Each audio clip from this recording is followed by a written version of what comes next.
मैं doctor Dharmendra Agarwal, consultant uro oncology and robotic surgery Fortis hospital Mohali में हूँ। आज मैं आपको बताना चाह रहा हूँ दो ऐसे पेशेंट्स के बारे में जिनका रिसेंटली हमने किडनी कैंसर्स के लिए रोबोटिक सर्जरी करी है। एक पेशेंट थे जिनका आज से 6 साल पहले 2018 में किडनी ट्रांसप्लांट हुआ था और उस किडनी ट्रांसप्लांट के बाद अब उनको 2024 में जो ट्रांसप्लांट किडनी थी उसके अंदर एक ट्यूमर डेवलप हो गया था।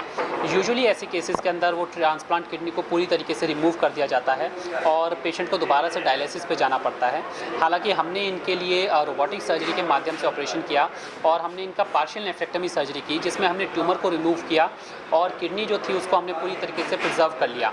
इस ऑपरेशन के बाद उनको ना किसी डायलिसिस की ज़रूरत पड़ी, ना कोई ब्लड चढ़ाने की ज़रूरत पड़ी और ऑपरेशन के 3 दिन बाद वो हॉस्पिटल से डिस्चार्ज हो गए।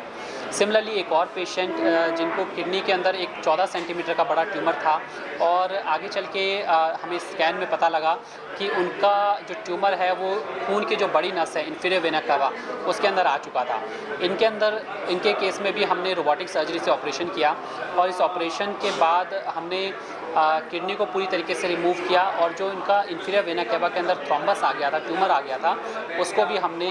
रोबोटिक टेक्निक से ही कम्प्लीटली रिमूव किया। उसका जो रिपेयर था वो भी रोबोटिक टेक्निक से हुआ। यूजुअली ऐसे ऑपरेशंस में 2 लीटर के आसपास तक ब्लड लॉस होता है, बट रोबोटिक टेक्निक से जब ये ऑपरेशन हुआ तो इसका ब्लड लॉस जो था वो 200 ml के आसपास रहा और पेशेंट विदिन 3 दिन ऑपरेशन के डिस्चार्ज हो गए और आज ये दोनों ही पेशेंट्स अपनी life without cancer completely normal life जी रहे हैं। ऑपरेशन के अंदर जो कॉस्ट है वो लगभग कैंसर का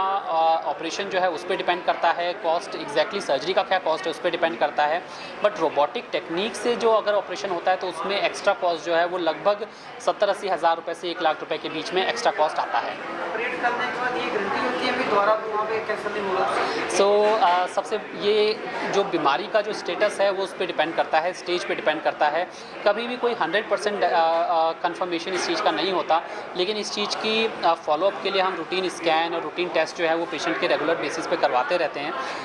ऑपरेशन के बाद भी पेशेंट को बहुत सख्त हिदायत दी जाती है कि आप अपने स्कैन को या अपने फॉलोअप को नज़रअंदाज मत करिएगा, क्योंकि अगर कभी भी ये डिसीज़ वापस आती है तो हम उसको अर्ली टू अर्लीस्ट